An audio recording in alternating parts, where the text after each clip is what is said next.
আসসালামু আলাইকুম। ওয়ালাইকুম আসসালাম। কেমন আছেন? আলহামদুলিল্লাহ ভালো আছি। পেঁয়াজের আমদানি কেমন দেখতে পাচ্ছেন? আমদানি কম, মোটামুটি কালকের থেকে আজকে আমদানি বেশি, কিন্তু কাস্টমার নাই বলেই চলে। নাই বললেই চলে। পেঁয়াজ রসুন দুটেই। আর দুইটাই। আচ্ছা। এই যে বাজার, বাজার তো আমরা যে হারে এখন দেখতে পাচ্ছি যে বাজার আরো নিম্নগত যাবে। রোজার মাসে বাজার বাড়বে না, এই মুড়ি কাটার শেষ দেওয়া পর্যন্ত হালের দাম পাবে না। দাম পাবে না। আচ্ছা। আজকের বাজার অনুযায়ী আজকের বাজার তুলনামূলক কি বুঝতেছেন এই মুহূর্তে আপনারা? এই পেঁয়াজের বাজার আর তো ভালো যাবে না আমার মনে হয় না। আমার মনে হয় এই রোজার মাসে আর ভালো হবে না। আচ্ছা, আচ্ছা, আচ্ছা।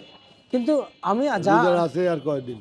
আমি যা আমদানি দেখতে পাইছি আপনাদের এই শ্যামবাজারে কৃষকের হাতে, আমাদের পেঁয়াজও কিন্তু মানে এক্সপোর্ট করার মনে হয় সময় চলে এসেছে। কারণ অন্যান্য বিগত সরকাররা কিন্তু এমন সুযোগ পায় নাই। ওনারা আইসা শুধু খালি প্রতিশ্রুতি দিচ্ছে আপনারা আবাদ করেন, উৎপাদন করেন। আর এই সরকার এসে আমাদের কিন্তু এই যে পেঁয়াজ, আলু, রসুন সব অতিরিক্ত বেশি উৎপাদিত পাইছে। তাহলে এটা একটা ওনার জন্য প্লাস পয়েন্ট না? Plus point. এই মানে এক্সপোর্ট করার জন্য প্লাস পয়েন্ট না? কৃষকরা খুশি হইলো, তাই না? তা করবে না মনে হয়। তা করবে না। করলে তো কৃষকদের জন্য ভালো হয়। দেশের জন্য ভালো, কৃষকের জন্য, দেশের জন্যই ভালো হবে। কৃষক কি করলে তো ভালো। আমি চিন্তা করতে পর্যাপ্ত পরিমাণ পেঁয়াজ আছে। জি আমি এভাবে চিন্তা করে বলছি যে কৃষককে যদি ভালো রাখা যায়, কৃষক আরো আগ্রহী হবে, এ পূর্ণ আরো বেশি দেশের আবাদ উন্নতি করবে। হবে। জি। কিন্তু কৃষক যদি আগ্রহ হারায় ফেলে তাহলে কি আবাদ হারাইতে করবে? ফেলছে, আজকে কোনো কাস্টমারই নেই। সকালে এই পেঁয়াজটা বিক্রি করলাম 27 টাকা, এখন 20 টাকাও বলে না, কোনো কাস্টমার নাই। এতটা আলি পেঁয়াজ আসছে বহরপুরের চাষিদের, 33 টাকা বেচলাম, বিক্রি করলাম কয়টা, বিক্রি করতে দিলেন, এখন 30 টাকা বলে না, 20 টাকা 25 টাকা দাম বলে। আচ্ছা, আচ্ছা। বাজারে ক্রেতা শূন্য হয়ে গেছে। কোনো ক্রেতা নাই, মনে হয় সবাই রোজা আছে, আচ্ছা। কাস্টমাররা ঘুমাচ্ছে, এই অবস্থা। মানে এই অবস্থা নিয়ে আছে। কঠিন অবস্থা, কঠিন। কোনো করে বেচা কিনা নাই, মানে এতটা সংকটময় বাজার হয়ে গেছে। খুব খারাপ পজিশন। আচ্ছা, আচ্ছা, আচ্ছা। কিন্তু পেঁয়াজ খাওয়া কি বাদ দিয়ে দিছে নাকি? পেঁয়াজ খাবে কত? আচ্ছা, আচ্ছা, আচ্ছা। আর কত খাবে?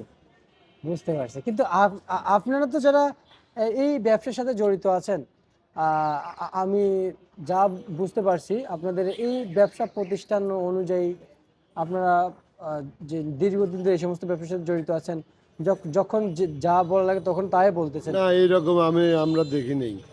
আর এত পেঁয়াজও আমদানি হয় না, আর এত আবাদও হয় নাই। এখনো যে দেশে মুড়ি কাটা পেঁয়াজ আছে, আর মানে রোজার মাসে শেষ হবে কিনা সন্দেহ। আচ্ছা, অন্যান্য বছর ধরেন না এতদিন শেষ হয়ে যাচ্ছে, মুড়ি কাটা পেঁয়াজ এতদিন শেষ হয়ে যেত। এতদিন শেষ হয়ে গেছে। তাহলে আপনাদের ধারণা অনুযায়ী এগুলো কি মানে ওভার চলতেছে দিনগুলো না? আবার তাহলে তো আসলে তাহলে তো আমাদের যে প্রধানমন্ত্রী যিনি আছে তারেক রহমান, ওনাদের একটা প্লাস পয়েন্ট হয়ে দাঁড়াইতেছে। খালি প্লাস পয়েন্ট না, চাষি যে মারা যাচ্ছে। সেটা সেটাই তো। উনি যদি বাজার কম হলে যে ভালো তা না, উনি যদি এক্সপোর্ট করতে পারতো। চাষিরও বাঁচতে হবে, যারা কিনে খায় তাদেরও বাঁচতে হবে, জি, উভয়েরই বাঁচতে হবে। জি। এক্সপোর্ট করতে পারলে তো মানে ভালো হয় না? এক্সপোর্ট করলে তো ভালোই হয়, কিন্তু এক্সপোর্ট মনে হয় করতে পারবে না। কোথায় এক্সপোর্ট করবে, এই যে কোন দেশে করবে? সৌদি তো বড় পেঁয়াজটা খায়। সৌদি, সৌদি দুবাই, এগুলোতে বড় পেঁয়াজ, আমাদের সুপসাগর পেঁয়াজ আছে তো। করতে পারলে তো খুবই ভালো, দেশের জন্য ভালো। নেপালে, সিঙ্গাপুরে ছোট পেঁয়াজগুলো খায়। নেপালে, সিঙ্গাপুরে বড় পেঁয়াজ খায় না তারা, তাদের ছোট পেঁয়াজ লাগে। আমি যা মানে বার্তা পেয়েছি, তো আমাদের ছোট বড় সবই তো আছে। কিন্তু নেপালের সাথে সবই আমাদের আছে। একটা ভালো সম্পর্ক। আলু এক্সপোর্ট, পেঁয়াজ এক্সপোর্ট করার জন্য নেপালে আমাদের দেশ থেকে নেপাল মানুষের কিন্তু আলু যায়। সেই সাপেক্ষে পেঁয়াজের জন্য প্রস্তাব দিলে মনে হয় ভালো হবে। প্রস্তাব দিলে তো না, কাজ করতে হবে, আগ্রহ করে কাজ করতে হবে, উদ্যোগ নিতে হবে।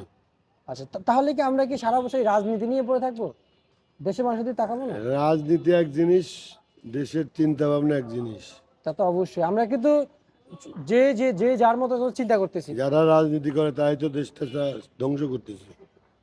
তা তো বুঝতেই পারছি, কেন এটা আমি তো নিজেই যদিও আমার বলতেছি। ছোট মুখে বলা ঠিক না। তা তো অবশ্যই।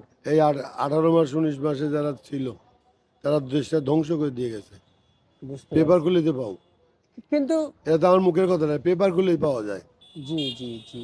কিন্তু আমি যা দেখতে পাচ্ছি যে আমাদের কিছুকে দিকে তাকানোর সময়টা কোথায়? যেমন যে ক্ষমতা আছে রাষ্ট্র ঠিক করতে, মানে ঠিক সবকিছু চালাতে রেডি করতে ওনার 5 বছর সময় চলে যায়।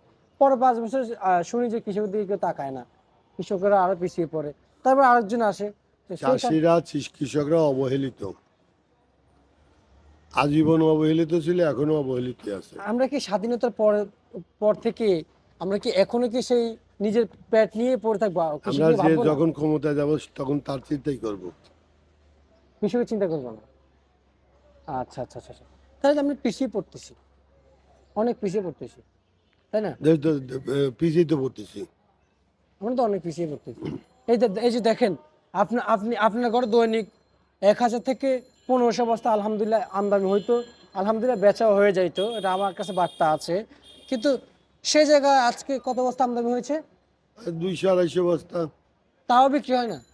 কাস্টমার নেই, বড় কোনো কাস্টমার নেই। ছোট 1 বস্তা 2 বস্তা মাল বিক্রি করা যায়, মানে আর বিক্রি করে শেষ করা যায়। যে ঘরে 1500 থেকে 1000 বস্তা আমদানি হইতো, সেই ঘরে আজকে 200 বস্তা আছে, তা ক্রেতা তাও নাই, আছে। ক্রেতা নাই। আচ্ছা, মানে তো একটা সংকটময় বাজার হয়ে গেছে। প্রত্যেকটা ঘরে লেবাররা ঘুমাচ্ছে, বেচালদাররা ঘুমাচ্ছে, বসে বসে ঝুমতেছে, সরকাররা গদিতে নাই। শুধু আপনি তো রোজা আছে, জাগনা, উপরে যা শুয়ে আছে। আপনি তো জাগনা আছেন। আমি যে আমি মাল বিক্রি করি, আমার তো বসে থাকতেই হবে। তো অবশ্যই। আচ্ছা, কত করে বিক্রি করেন পেঁয়াজ? সকালে 33 টাকা হালি, বরবরি হালি কটা মাল বিক্রি করলাম, বেচতে দিল না। এখন 25 টাকা দাম বলে। আর এইগুলা 26-27 টাকা বিক্রি করছি, 30 টাকাও বিক্রি করছিলাম 1 লট। এখন 20 টাকাও কাস্টমার নাই, কোনো কাস্টমার নেই। নেই না। কাস্টমার নেই, নিবে কে? আচ্ছা আচ্ছা আচ্ছা। কোনো কাস্টমার নেই। রসুন কাল 50 টাকা বিক্রি করলাম, পরশুদিন ছিল হলো 70-60, কাল বেচলাম 50-55, আজ 35-30 টাকা দাম বলে রসুন, রসুন। রসুনও মানে বেহাল অবস্থা। তাও 1 বস্তা 2 বস্তা। আচ্ছা আচ্ছা আচ্ছা আচ্ছা। রসুন বাজারে আলু কত যাচ্ছে? আলু আলু একই অবস্থা, সবই দাম কম, কালকের থেকে আজকে সবই কম। কম। কত সবজি সর্বোচ্চ? মানে 7 টাকা 8 টাকা এরকম। আলু। তো এটা এটা কিছু হয়? এটা তো শুধু গেলে ভাড়া খরচ আমার মনে হয়। সব জিনিস দাম। আবার চায়না রসুনের দাম বেশি। চালের দাম বেশি। চায়না ওটা তো আমাদের দেশের না, এটাদের দেশি না। ওটা তো ওই যে বাইরে। মোটা, অতিরিক্ত মোটা, ওইটা মানে রান্নার ব্যবহার করতে আরাম লাগে মহিলাদের। আমরা বাজার শুনলাম যে সুপসাগর পেঁয়াজ অবহেলিত হয়ে গেছে। ওই যে আছে আছে? সুখসাগর পেঁয়াজ আছে, কেউ দামি বলে না, 20 টাকাও বলে না। আমরা এই মালটা 50 টাকার উপরে পড়তা। আচ্ছা আচ্ছা, আমরা একদিকে যদি বড় পেঁয়াজ খুঁজি, আরেক দিক দিয়ে বড় পেঁয়াজ আছে কিন্তু আমরা নেই না। যখন ইন্ডিয়ান পেঁয়াজ আসে তখন আমরা বড়টাই নেই। দেশি আমরা দেশি পণ্য তো কিনি কম। আমরা ওই যে ইন্ডিয়া বলো, পাকিস্তান বলো, আর বার্মা বলো, যেখানকার পেঁয়াজ আসবে ওইটা আগ্রহের সাথে বিক্রি হবে। বুঝতে পারছি। ঠিক আছে, আপনাকে অসংখ্য অসংখ্য ধন্যবাদ। এই ছিল আজকে সর্বশেষ বার্তা।